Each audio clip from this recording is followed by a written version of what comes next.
listening is about holding space. It's not about agreeing or disagreeing. It's about creating a space in which the other person can feel heard. That's the only goal, right? Responding doesn't always have to be in the immediate, because sometimes when you're in that listening space, it's highly emotional, and the thing that we want to do is correct the facts. Please don't do that, right? So I'll give you two examples. One is a personal one, one's a professional one. The first one is a friend of mine who works for a Fortune 10, Fortune 50 company, had an issue with an employee. It got escalated up to HR.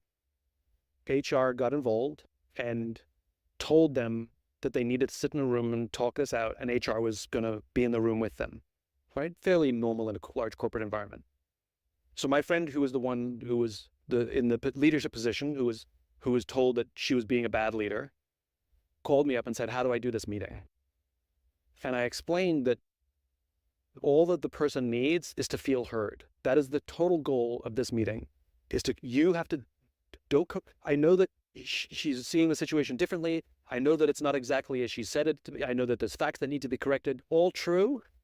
This space is only for you to let her feel heard. That's it.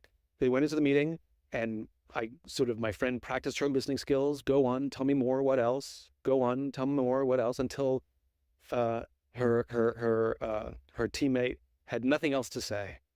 And at the end of that, my friend said, "How do you feel?" And she said, "Thank you. I really appreciate you taking the time to hear me. I really appreciate it." And that should have been the end of the meeting. HR said, "Didn't you have something you wanted to tell her?" And my friend's like, no, I'm good. And HR's like, no, you have to, HR literally was about to break it. But they created this container, and the time for fact correcting can come a couple of days later. Like, to go up to her and be like, "Can I have another meeting with you? I thought about what you said, and can I share with you some of my reactions?" Because now she's in a rational space. So here's what happened to me that proves the case. I went to see a friend of mine's play. She was an actor in the play.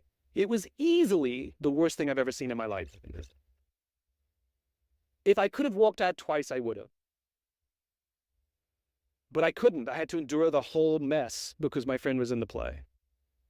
At the end of the play, I'm waiting in the lobby, and, with parents and friends, and waiting for my friend to come out. And she comes out. She's still in costume and makeup. She's still jacked up on adrenaline from being on stage.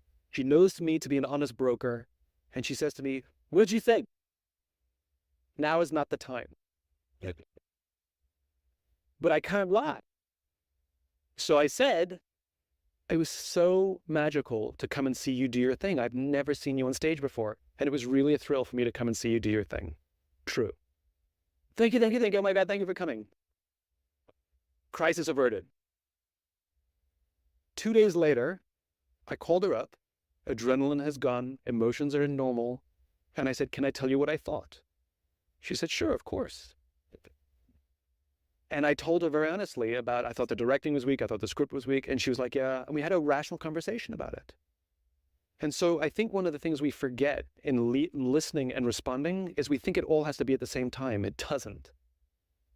The first part is the emotional part. We don't teach that listening skill to create a space in which someone can empty their bucket and feel heard. And then if there's any facts that need to be corrected or conversation needs to happen, it can happen a day or two later when somebody feels good, and we can actually have a rational conversation. Because very often we mix the two, and they're oil and water. So I think we need to teach the skills. I mean, these are all skills. I did not have them in the past, and I'm still working on them now, but I'm better than I used to be because I learned the skills. They're practicable, learnable, teachable skills.